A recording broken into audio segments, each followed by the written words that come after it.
샬롬, 하나님과 동행하는 새벽기도회 달라스 임마누엘 교회 권성철 목사입니다. 오늘도 하나님과 동행하며 풍성함을 누리시는 저와 여러분이 되시기를 주님의 이름으로 축복합니다. 오늘 말씀은 빌립보서 4장 1절에서 23절까지의 말씀입니다.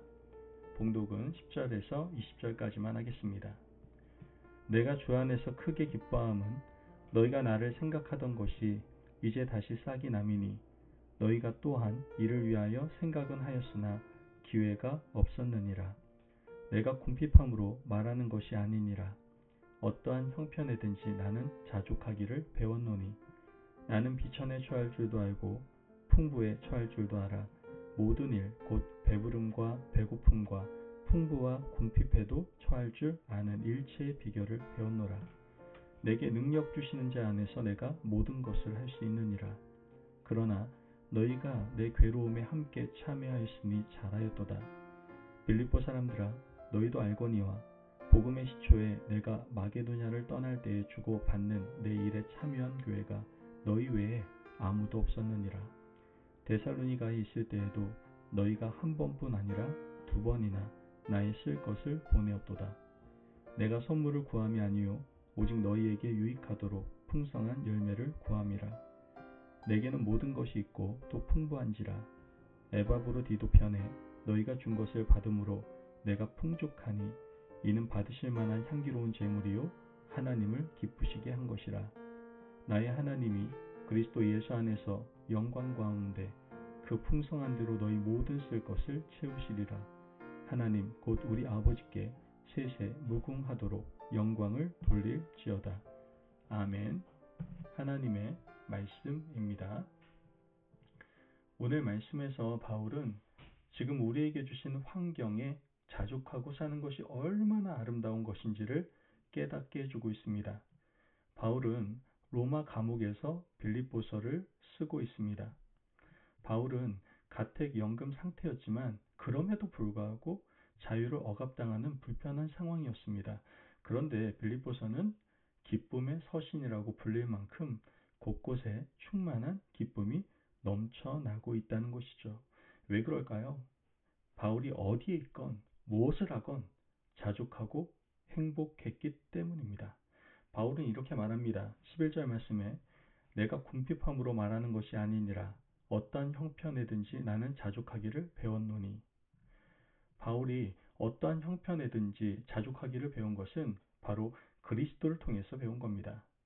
바울이 감옥에 있어도 행복하고 복음을 전하는 자유인으로 살아갈 때도 행복한 것은 바로 예수 그리스도를 통해서 배우게 된 겁니다. 바울은 구체적으로 자족을 이렇게 설명을 하고 있습니다.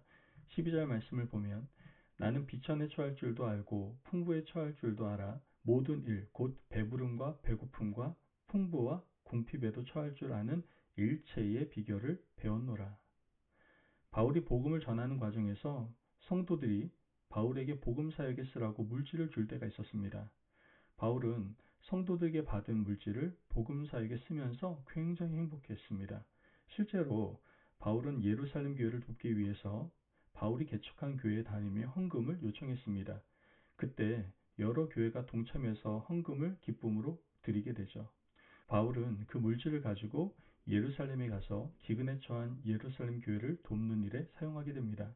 자신을 위하여 한 푼도 사용하지 않고 성도를 돕는 일에 사용했던 것이죠.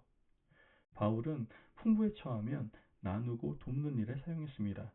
또한 물질이 마르고 몸이 피곤하고 힘든 상황에 처하면 나름대로 견디는 법도 배웠습니다. 이 일은 보통 사람이 할 수 있는 일은 아닙니다. 여러분, 우리는 물질이 풍족하면 더 많은 물질을 가진 사람은 어떻게 합니까? 부러워합니다. 나도 저 사람처럼 많이 가지고 싶은 욕심이 생기죠. 비천에 처하면 나는 왜 이런 인생을 살아가야 되나? 원망과 불평에 사로잡히게 됩니다. 하지만 바울은 풍부에 처할 때나 비천에 처할 때나 만족하고 자족하는 인생을 살았습니다. 그 이유는 그 속에 보배 되신 예수 그리스도가 계셨기 때문입니다. 바울은 고린도후서 4장에서 질그릇 같은 자신 안에 보배 되신 예수님을 모시고 있다라고 표현하고 있습니다. 바울은 그릇처럼 깨어질 수밖에 없는 연약한 인생이지만 예수님을 모시고 있기 때문에 그것으로 만족하고 충만하다라고 말하고 있는 겁니다. 예수님 한 분으로만 충만하다라는 고백인 겁니다.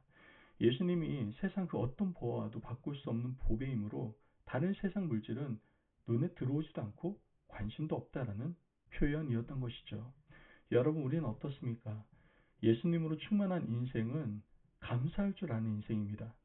예수님이 질그릇 같은 육체 가운데 계시면 세상에 명예가 없어도 물질이 풍족하지 않아도 하루 벌어서 하루 먹고 사는 인생이라 하더라도 이 땅의 소업이 끝나면 천국에서 눈 뜰 것을 믿기 때문에 우리는 행복하고 기쁜 인생을 누릴 수가 있습니다.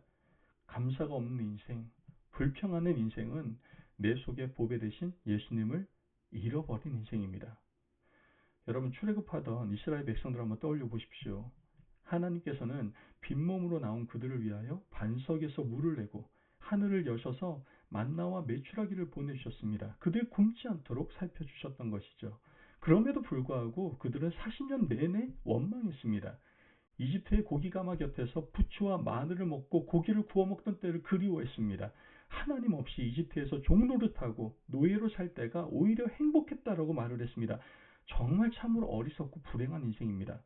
제발 우리 속에 예수 그리스도를 모시고 풍부에 있든지 비천에 있든지 만족하는 믿음의 백성들 되시기를 간절히 바랍니다. 바울은 여기서 더 나아가 겸손으로 나아가는 것을 보게 됩니다. 13절 말씀을 보면 내게 능력 주신 자 안에서 내가 모든 것을 할 수 있느니라. 아멘. 바울이 예수 그리스도를 모시고 있기 때문에 내게 능력 주신 자 안에서라는 단서를 달고 있는 겁니다. 즉 예수 그리스도의 능력으로 모든 일을 할 수 있다라고 고백하는 것이죠. 이것이 바로 겸손입니다. 겸손하지 않은 사람, 교만한 사람은 주님 없이 자기 능력으로 모든 일을 하려고 합니다. 하나님의 도움 없이도 학식이나 지식, 경험으로 모든 일을 할 수 있다고 생각합니다. 하지만 그 끝은 불행입니다. 실패로 끝날 수밖에 없죠. 예수 없는 인생, 하나님의 도움 없는 인생은 한 치 앞도 못 보는 맹인과 같은 인생이 될 수밖에 없는 겁니다. 주께서 우리에게 능력을 주시면 우리는 그 안에서 어떤 일도 할 수 있습니다. 그러므로 비록 자신의 자유는 억압당하고 감옥에 갇혀 있으나 하나님께서 원하시면 나를 이 감옥에서 벗어나게 하실 것이고 다시 나에게 능력 주시면 복음의 역사를 이루어가게 하실 것이라는 바울의 위대한 고백이 바로 오늘 우리의 고백이 되시기를 주님의 이름으로 축복합니다. 아멘. 기도하겠습니다. 사랑이 많으신 아버지 하나님 감사합니다. 오늘도 우리에게 귀한 말씀의 은혜 허락하심을 감사합니다. 하나님, 어떠한 상황이든지 자족하는 사람 될 수 있도록 인도하여 주옵소서. 늘 겸손한 마음으로 능력 주시는 주님 안에서, 하나님 안에서 그분을 신뢰하며 모든 일을 행할 수 있는 믿음의 사람들에게 인도하여 주옵소서. 감사하며 예수님의 이름으로 기도합니다. 아멘. 오늘도 하나님과 동행하며 풍성함을 누리시는 저와 여러분이 되시길 주님의 이름으로 축복합니다. 여러분, 어떤 상황이든지 자족하시고 겸손하여 주님과 동행하시는 귀한 하루하루를 살아가시기를 바랍니다. 말씀 안에서 승리하십시오.